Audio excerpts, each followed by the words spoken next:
started when I was about 5 years old, and it was done by my older cousin, and because he was family, it kept happening, but it was even harder for me to confront my parents about it and to actually tell them about it.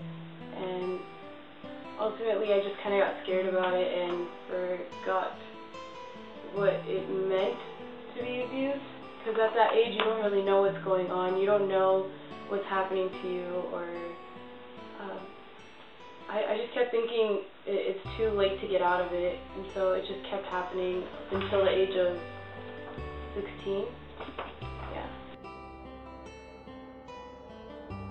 Afterwards, I felt really scared.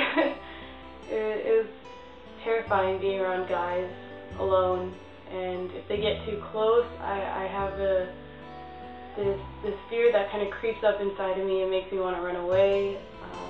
I became very insecure because I thought, this is all I'm worth, just someone you can just abuse and then walk away from and act as if nothing happened. And I just became very angry because I couldn't understand why it happened to me, or why was it so hard to get out of, and yeah, it was just frustrating.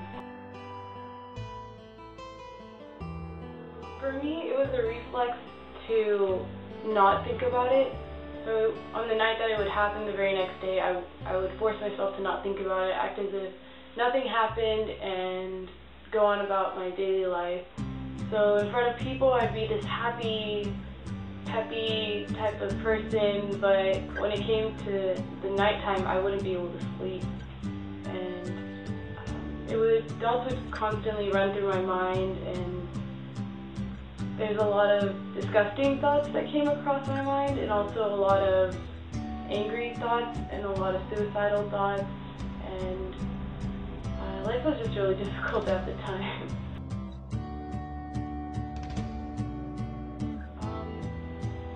Well, to be honest, it's been about, I'm currently about to turn 20, so it's been 15 years, and I'm only starting to deal with it now, because like I said, it was just a reflex to run away all the time.